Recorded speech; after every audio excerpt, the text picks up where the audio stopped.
Hello दोस्तों, नमस्कार। एक बार आप सभी का फिर से बहुत बहुत स्वागत है आप सभी के अपने YouTube channel dear Mag sir पर। तो दोस्तों, हमेशा की तरह आप सबकी ये क्लास जो कि जीके जीएस की चलने वाली है, बहुत ही ज़्यादा इम्पोर्टेंट है। तो आप सभी लोगों से रिक्वेस्ट है कि यदि चैनल पर नए हैं तो चैनल को सब्सक्राइब जरूर कर लें, जिससे कि आने वाले क्लास के नोटिफिकेशन आप सभी को तुरंत मिल जाया करें। तो चलिए दोस्तों, स्टार्ट करते हैं। और आप सभी लोगों से एक रिक्वेस्ट और है कि क्लास को बीच में बिल्कुल भी स्किप मत करिएगा, क्योंकि हर एक प्रश्न आप सभी के लिए होने वाला है, बहुत ही ज्यादा महत्वपूर्ण, बहुत ही ज्यादा इंपॉर्टेंट। तो आप सभी का यहाँ पर जो प्रश्न पूछा जा रहा है, ध्यान से देखिए और बताने का प्रयास कीजिए कि उत्तर प्रदेश राज्य में गढ़ मेला प्रतिवर्ष कहाँ आयोजित किया जाता है। बहुत ही इंपॉर्टेंट है दोस्तों, आप सभी लोगों से रिक्वेस्ट है कि क्लास को बीच में बिल्कुल भी स्किप मत करिएगा। मात्र यहाँ पर मैं आपको बताने वाला हूँ 25 क्वेश्चंस, जो कि आप सभी के लिए बहुत ही ज्यादा इंपॉर्टेंट है। तो यहाँ पर आप सभी लोग देख सकते हैं, उत्तर प्रदेश राज्य में जो गढ़ मेला है, ये प्रतिवर्ष कार्तिक पूर्णिमा के अवसर पर लगने वाला एक मेला है, जो कि उत्तर प्रदेश के जो है हापुड़ जिले में जो है लगता है, गढ़ मुक्तेश्वर में। यहाँ पर ऑप्शन नंबर सी वाला यहाँ पर आपका बिल्कुल करेक्ट हो जाएगा। चलिए, उम्मीद करता हूं कि सभी को समझ में आया होगा। अगले प्रश्न की तरफ पढ़ते हैं। अगला प्रश्न आप सभी लोगों से पूछा जा रहा है कि दिए गए विकल्पों में से गलत जिला मुख्यालय वाली जोड़ी का चयन करें। बताने का प्रयास कीजिए। तो दोस्तों, यहाँ पर मैं आपको बताना चाहूंगा कि जो कौशाम्बी है, तो ये कौशाम्बी उत्तर प्रदेश राज्य का एक जिला है। ठीक है, ऑप्शन नंबर आप डी लोग, आप सभी लोग ध्यान से देखिए। कौशाम्बी जो है, ये क्या है, उत्तर प्रदेश राज्य का एक जिला है। और इसका मुख्यालय कहां पर है दोस्तों? इसका मुख्यालय है मंझनपुर। जी हाँ, इसका मुख्यालय दोस्तों मंझनपुर है। तो आप सभी को ये चीज ध्यान में रखना है। यदि आपसे कभी पूछा जाए कि इसका मुख्यालय कहाँ है, तो इसका मुख्यालय मंझनपुर में है, जो कि ऐतिहासिक दृष्टि से यदि देखा जाए तो कौशाम्बी एक महत्वपूर्ण जिला के रूप में भी जाना जाता है। तो यहाँ पर ऑप्शन नंबर डी आप सभी लोग देख सकते हैं। दिए गए विकल्पों में से गलत जिला मुख्यालय वाली जोड़ी कौन सी है? तो ये आपका है कौशाम्बी। ठीक है, कौशाम्बी इसका जो है रियल असली क्या होना चाहिए, मतलब अगर सही मिलान की बात करें तो ये मंझनपुर होना चाहिए, ना कि वैशाली। चलिए,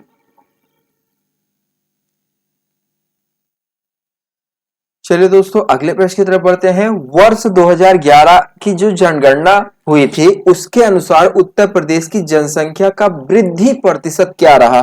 बहुत ही इंपॉर्टेंट है दोस्तों। और सभी लोगों को पता होगा कि भारत जो है जनसंख्या के मामले में दूसरे स्थान पर है, और चीन आपका पहले स्थान पर है। और जनसंख्या के मामले में यदि तीसरे स्थान पर कोई देश है, तो वो है आपका यूएसए अमेरिका, जो कि भारत और चीन के मुकाबले बहुत ही कम है। मतलब कि 50% से ज्यादा जनसंख्या भारत और चीन से वहां की कम है। तो यहां पर आप सभी लोग बताने का प्रयास कीजिए। तो वर्ष 2011 की जनगणना के अनुसार जो है उत्तर प्रदेश की जनसंख्या का वृद्धि प्रतिशत जो है दोस्तों 20.23% है। यहां पर ऑप्शन नंबर बी वाला जो है बिल्कुल करेक्ट हो जाएगा, 20.23%। चलिए, अगले प्रश्न की तरफ बढ़ते हैं।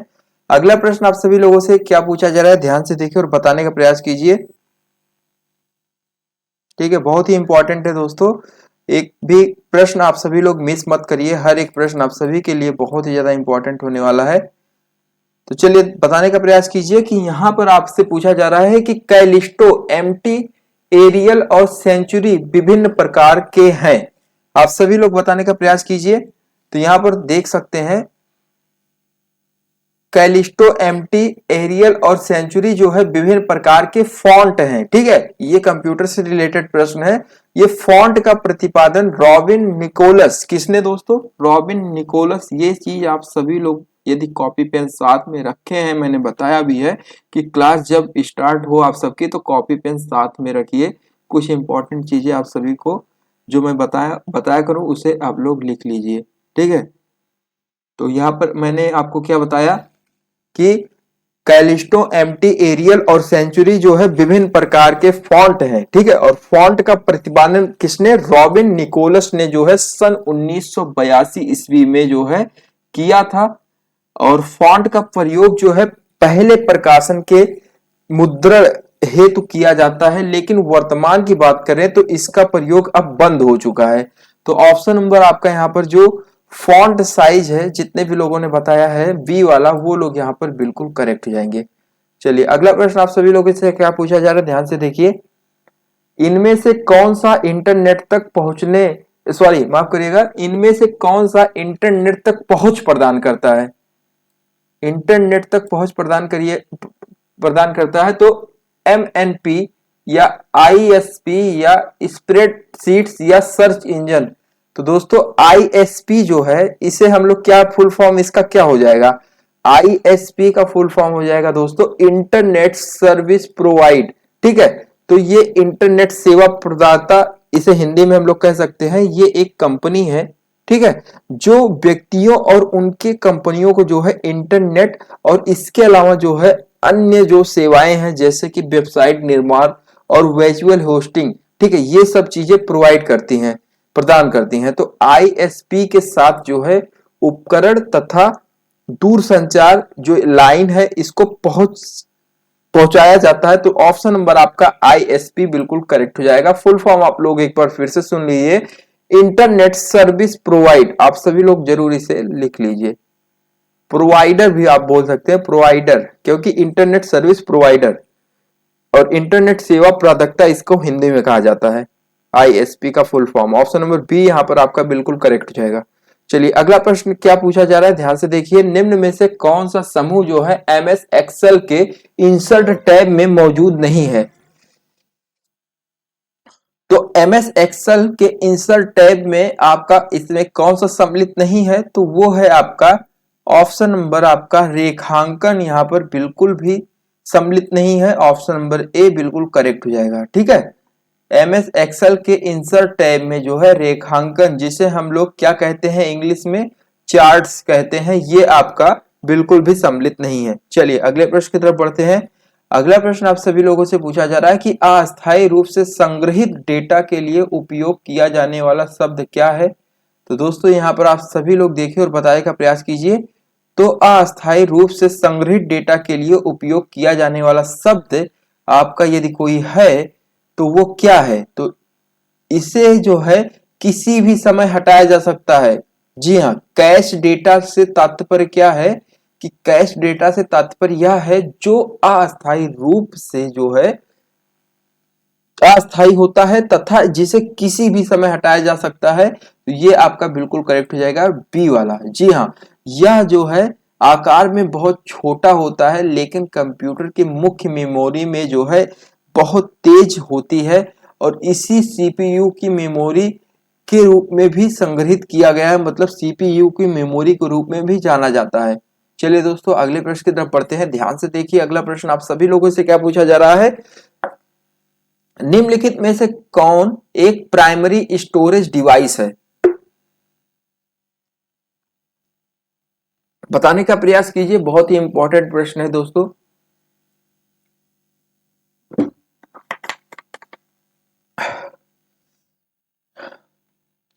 तो दोस्तों वह मेमोरी जो यूनिट, जी हाँ, वह मेमोरी जो यूनिट जो सीधे सेंट्रल प्रोसेसिंग यूनिट से संपर्क रखता है, ये आपका रिलेट करेगा किससे, आप सभी लोग ध्यान से देखिए।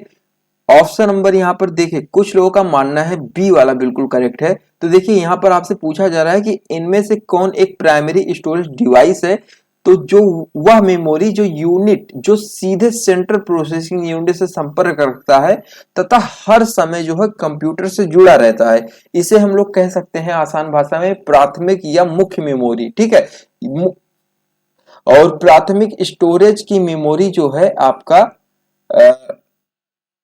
रैंडम एक्सेस, जी हाँ, रैंडम एक्सेस मेमोरी से रिलेट करेगा। तो ऑप्शन नंबर आपका बी जितने भी लोगों ने बताया है दोस्तों बिल्कुल करेक्ट हो जाएंगे।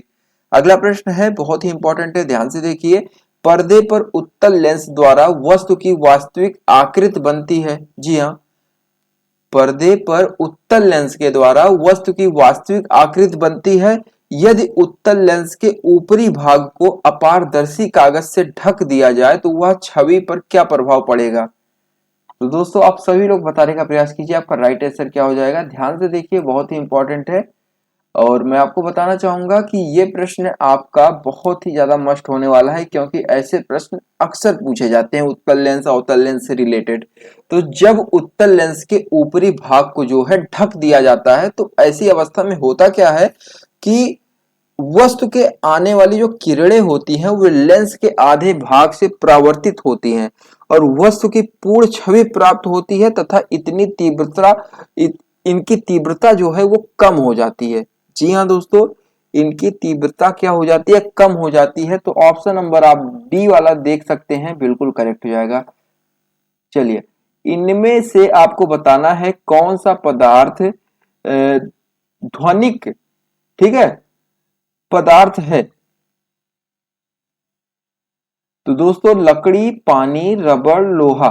तो दोस्तों यहाँ पर ध्वनिक पदार्थ का मतलब, ध्वनिक का अर्थ क्या है, जब धातुओं को पीटा जाता है तो उनमें से बजने वाली आवाज को ही हम लोग क्या कहते हैं, ध्वनिक। तो यहाँ पर आपको बताना है कि निम्नलिखित में से कौन सा पदार्थ ध्वनिक पदार्थ है।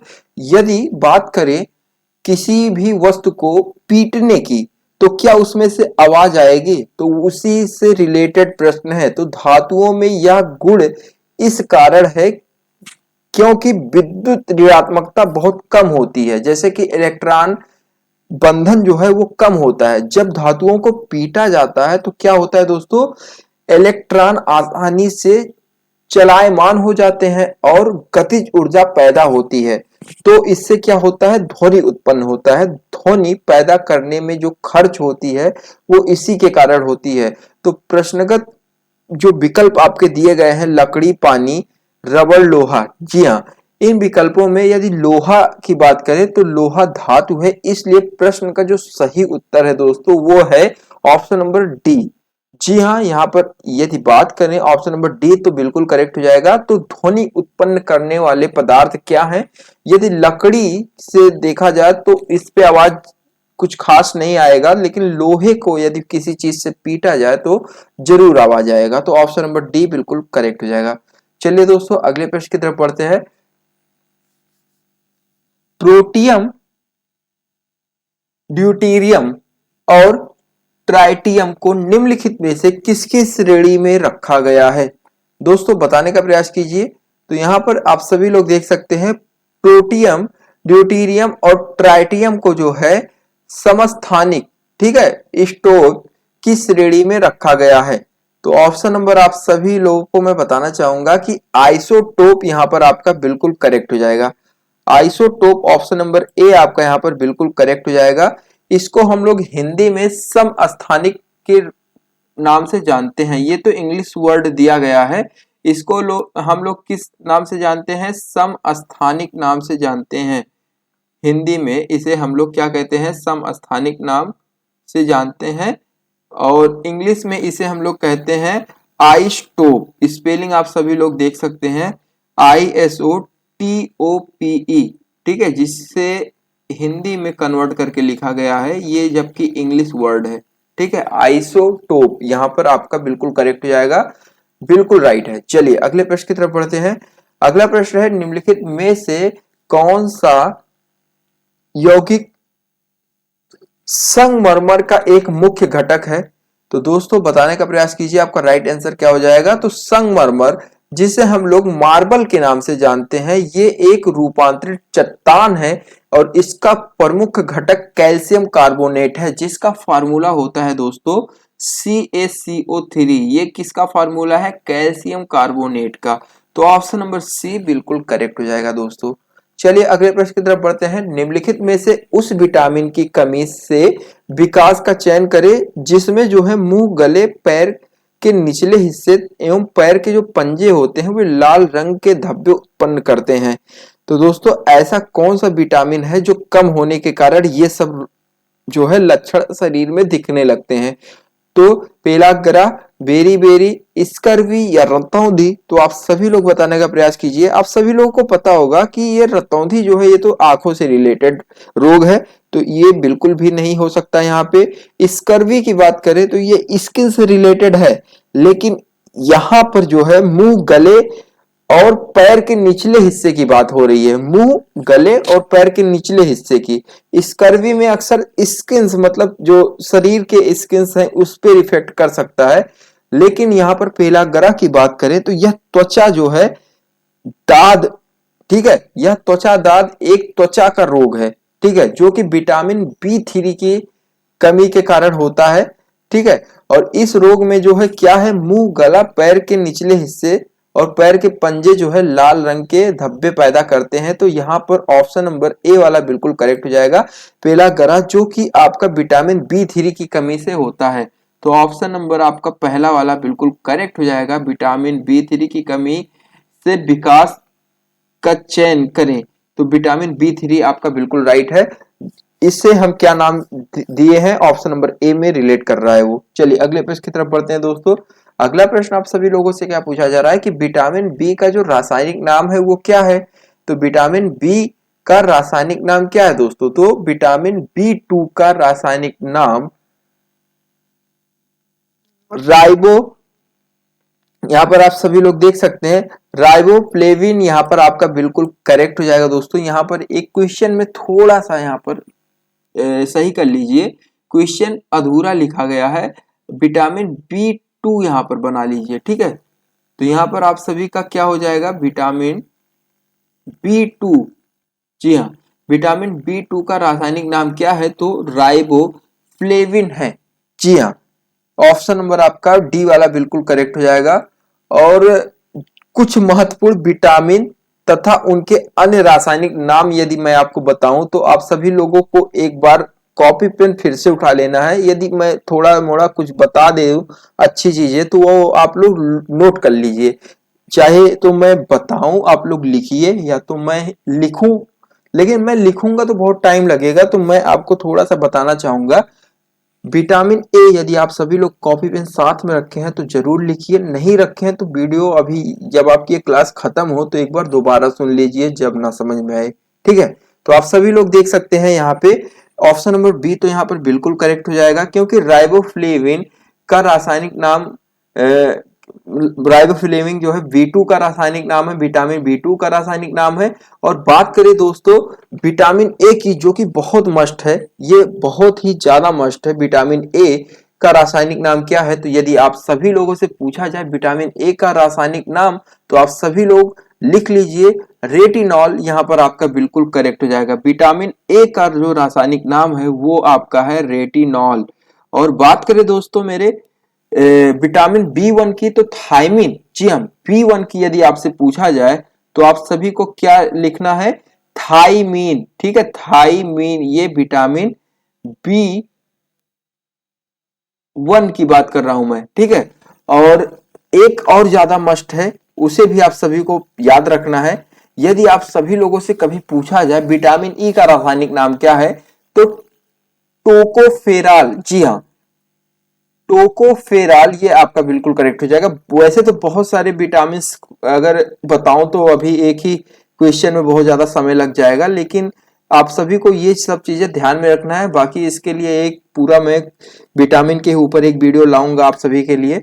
बाकी यहाँ पर आप सभी लोग देख सकते हैं ऑप्शन नंबर डी बिल्कुल करेक्ट हो जाएगा। चलिए अगले प्रश्न की तरफ बढ़ते हैं। अगला प्रश्न आप सभी लोगों से पूछा जा रहा है कि महात्मा गांधी द्वारा भारतीय राष्ट्रीय कांग्रेस के कितने अधिवेशनों का जो है सभापतित्व किया गया है। तो दोस्तों 3, 2, 1, 4। तो दोस्तों आप सभी लोग बताने का प्रयास कीजिए आपका राइट आंसर जो है यहाँ पर क्या हो जाएगा। तो आप सभी लोग देख सकते हैं महात्मा गांधी द्वारा भारतीय राष्ट्रीय कांग्रेस में कितने अधिवेशनों का सभापतित्व किया गया है, तो वो है दोस्तों आपका केवल एक बार, जी हाँ, केवल एक बार। और आप सभी को ध्यान में रखना है ये एक बार जो किया गया है ये सन 1924 ईस्वी की बात है, ठीक है। बेलग्राम कांग्रेस अधिवेशन की अध्यक्षता में ये चीज किया गया है, केवल एक बार महात्मा गांधी जी ने ऐसा किया है। चलिए अगले प्रश्न की तरफ बढ़ते हैं। प्रतिवर्ष अंतरराष्ट्रीय महिला दिवस कब मनाया जाता है? बहुत ही इंपॉर्टेंट है और आप सभी को पता होना चाहिए, बहुत ही इंपॉर्टेंट है। मैंने आप सभी को एक बार बताया भी है। और मार्च का महीना चल रहा है और मार्च ही की बात है और आज जो है 2 मार्च है। तो आप समझ सकते हैं कि कितने दिन बाद महिला दिवस आने वाला है। तो 8 मार्च को जो है अंतर्राष्ट्रीय महिला दिवस मनाया जाता है। ये जो है वर्ष 2022 में इस दिवस का जो विषय थीम था वो था एक सतत कल के लिए आज लैंगिक समानता। ठीक है, तो यहाँ पर आप सभी का जो राइट आंसर हो जाएगा ऑप्शन नंबर बी। और 2022 से इस विषय पर बहुत ज्यादा जोर दिया गया है क्योंकि महिलाएं जो हैं किसी से कम नहीं है, चाहे वो आप किसी भी फील्ड में देख सकते हैं, यहाँ तक कि एयरलाइंस में देखें, किसी भी फील्ड में। तो इसी के तहत ये चीजें स्टार्ट की गई हैं। चलिए अगला प्रश्न आप सभी लोगों से पूछा जा रहा है कि अ, वर्ष 2021 का world games athlete of the year पुरस्कार किसे प्रदान किया गया है? बहुत ही आसान प्रश्न है, बहुत ही इंपॉर्टेंट है। आप सभी को यहाँ पर पता होना चाहिए कि वर्ष 2021 का world games athlete of the year पुरस्कार जो है भारतीय पुरुष हॉकी टीम के जो गोलकीपर हैं PR श्रीजेश को प्रदान किया गया है। ऑप्शन नंबर आपका डी वाला बिल्कुल करेक्ट हो जाएगा। यहाँ पर जितने भी लोगों ने बताया है ऑप्शन नंबर डी बिल्कुल करेक्ट हो जाएगा। विराट कोहली यहाँ पर गलत है दोस्तों। चलिए, कुछ लोगों का मानना विराट कोहली भी है, तो विराट कोहली जो है ये क्रिकेट से रिलेटेड है, क्रिकेट से संबंध रखते हैं। और मैं आपको एक चीज और बताना चाहूंगा कि विराट कोहली जो है ये अपने भारत में सबसे नंबर 1 पर आते हैं। इनका फॉलोइंग जो है पूरे इंडिया में सबसे ज्यादा फॉलोअर इन्हीं के हैं। ठीक है, तो ये सब चीजें भी आप सभी को पता होना चाहिए। ठीक है, और टॉप 10 में तो आते ही है पूरे वर्ल्ड में फॉलोइंग के मामले में। चलिए अगले प्रश्न की तरफ बढ़ते हैं। अगला प्रश्न आप सभी लोगों से पूछा जा रहा है कि जून 2022 में किसे राष्ट्रीय जांच एजेंसी NIA का नया प्रमुख नियुक्त किया गया? तो आप सभी लोग बताने का प्रयास कीजिए, आपका राइट आंसर क्या हो जाएगा। तो जून 2022 में पंजाब कैडर के IPS अधिकारी दिनकर गुप्ता को जो है राष्ट्रीय जांच एजेंसी NIA का नया प्रमुख नियुक्त किया गया। जी हाँ, किसे? IPS अधिकारी Dinkar Gupta. Option number C जो है बिल्कुल करेक्ट हो जाएगा दोस्तों। चलिए अगले प्रश्न की तरफ बढ़ते हैं। अप्रैल 2022 में भारत के पहले 99.999% शुद्ध हरित हाइड्रोजन पायलट संयंत्र की शुरुआत कहाँ की गई थी? तो दोस्तों यहाँ पर आप सभी को पता होना चाहिए कि ये बात है 20 अप्रैल सन 2022 की, जिसे ऑयल इंडिया लिमिटेड, जिसे हम लोग OIL के नाम से जानते हैं, OIL इसका शॉर्ट फॉर्म है ऑयल इंडिया लिमिटेड। ठीक है, ये जो है असम राज्य में भारत का पहला 99.999% शुद्ध हाइड्रोजन पायलट संयंत्र शुरू किया। तो ऑप्शन नंबर आपका क्या सही हो जाएगा? देख सकते हैं यहाँ पे आप सभी का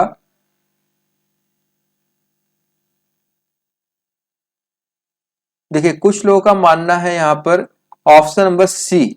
जी हाँ, कुछ लोगों का मानना है ऑप्शन नंबर सी, लेकिन मैं आपको बताना चाहूंगा कि ऑप्शन नंबर ए बिल्कुल करेक्ट हो जाएगा, जोरहाट।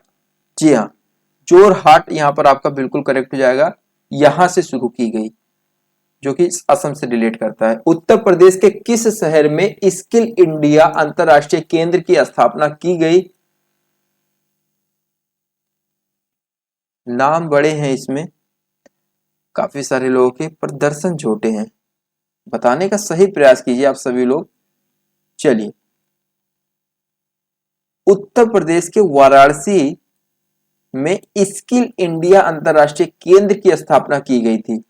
वाराणसी आप सभी लोग बिल्कुल करेक्ट हो जाएंगे। 6, 7, 8 के बच्चे भी इसके बारे में बता सकते हैं क्योंकि उनके GK GS के बुक्स में ऐसे क्वेश्चंस अब दिए जाने लगे हैं। ठीक है, चलिए अगला प्रश्न आप सभी लोगों से पूछा जा रहा है, ध्यान से देखिए। जून 2022 में कौन भारतीय प्रेस परिषद की पहली महिला अध्यक्ष चुनी गई?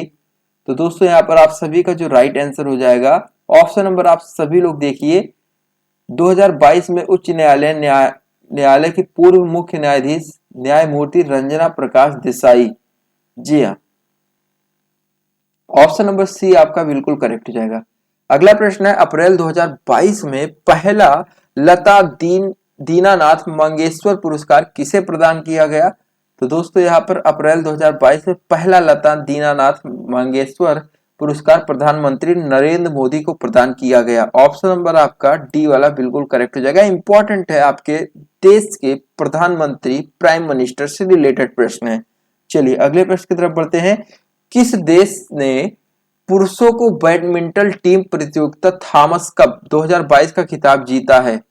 किस देश ने पुरुषों की बैडमिंटन टीम प्रतियोगिता थॉमस कप, जो कि बैडमिंटन से रिलेटेड कप है, 2022 का खिताब जीता है? तो यहाँ पर भारत, इंडोनेशिया, चीन, मलेशिया। तो यहाँ पर काफी सारे लोगों का मानना होगा कि ये जो है जीता है चीन ने, क्योंकि वो हमेशा इन सब फील्ड में आगे रहता है। तो मैं आपको बताना चाहूंगा दोस्तों कि 2022 में जो पुरुषों की बैडमिंटन टीम प्रतियोगिता है, जिसे हम लोग थॉमस कप के नाम से जानते हैं, 2022 का खिताब भारत ने इंडोनेशिया को पराजित करके पहली बार जीता है। बहुत ही इंपॉर्टेंट है, ऑप्शन नंबर ए बिल्कुल करेक्ट हो जाएगा। भारत के लिए, पूरे देश के लिए, हमारे लिए, हम सब के लिए बहुत गर्व की बात है। ठीक है, ये पहली बार ऐसा हुआ है जिसमें फाइनल में इंडोनेशिया को पराजित करके भारत ने ये रिकॉर्ड बनाया है। और महिलाओं की बात करें तो बैडमिंटन टीम प्रतियोगिता उबेर कप 2022 का खिताब दक्षिण कोरिया ने जीता है महिलाओं में। ठीक है, महिलाओं में दक्षिण कोरिया ने, सॉरी माफ करिएगा, दक्षिण कोरिया ने, और आपका भारत ने पुरुषों में। चलिए अगले प्रश्न की तरफ बढ़ते हैं। भारत में जैव विविधता की दृष्टि से संतृप्त क्षेत्र निम्न में से कौन सा है? आप सभी लोग बताने का प्रयास कीजिए कि भारत एक ऐसा देश है, आप सभी को पता होगा, कि जो उल्लेखनीय जैव विविधता को प्रदर्शित करता है। जी हाँ, किसे प्रदर्शित करता है? उल्लेखनीय जैव विविधता को प्रदर्शित करता है। और भारत में 18 विशाल विविध देशों के कुल स्तनधारियों का लगभग 7.6%, माफ करिएगा 7.6 बोल रहा हूं मैं, 7.6 बोलूं या तो 7.6 बोलूं, हिंदी इंग्लिश मिक्स वाह जाए। वाह भाई, क्या क्या क्या निकल जाता है कभी कभी। तो 7.6%, जी हाँ, ऑप्शन नंबर आप सभी लोग देख सकते हैं। भारत एक ऐसा देश है जो उल्लेखनीय जैव विविधता को प्रदर्शित करता है। ठीक है, और भारत में 18 विशाल विविध, जिसे हम लोग मेगा डिवर्स देशों के कुल स्तनधारियों का लगभग 7.6%, पक्षियों की लगभग बात करें पक्षियों की तो लगभग 12.6%, और सर्पसिर्पों की बात करें तो 6.2%, और उभयचर की बात करें तो 4.4% आबादी है। यदि बात करें दिए गए विकल्प, तो पश्चिमी घाट जैव विविधता जो है दृष्टि से संतृप्त क्षेत्र है। पश्चिमी घाट यहाँ पर आप सभी लोग टिक कर सकते हैं, बिल्कुल राइट हो जाएगा। चलिए दोस्तों, इसी के साथ हम लोग बढ़ते हैं अपने अगले प्रश्न की तरफ, जो कि आज की इस क्लास का लास्ट प्रश्न होने वाला है। आप सभी लोग बताने का प्रयास कीजिए कि ओजोन परत संरक्षण दिवस मनाया जाता है, कब मनाया जाता है? आप लोग बताने का प्रयास कीजिए दोस्तों। तो ओजोन परत संरक्षण दिवस मनाया जाता है 16 सितंबर को। जी हाँ, 16 सितंबर को मनाया जाता है। तो ओजोन परत कब मनाया जाता है? 16 सितंबर को। और ये जो है दोस्तों, वर्ष 1994 ईस्वी में संयुक्त राष्ट्र महासभा ने जो है शुरू किया है। 1994 से ये चीज स्टार्ट हुआ है। 16 सितंबर को ये पर्व मनाया जाता है, ओजोन परत संरक्षण दिवस। जी हाँ, ऑप्शन नंबर ए बिल्कुल करेक्ट हो जाएगा। तो दोस्तों, इसी के साथ जो है आज की ये क्लास आप सबकी यहीं पर समाप्त होती है। और आप सभी को आज की ये क्लास कैसी लगी कमेंट करके जरूर बताएं, बताना बिल्कुल भी ना भूले। और इसी के साथ दोस्तों, जय हिंद, जय भारत, टेक केयर, अपना ख्याल रखिए। क्लास अच्छी लगी है तो लाइक करिए, चैनल पर नए हैं तो चैनल को सब्सक्राइब करिए, और वीडियो को ज्यादा से ज्यादा लोगों तक शेयर करिए। धन्यवाद, जय हिंद, जय भारत।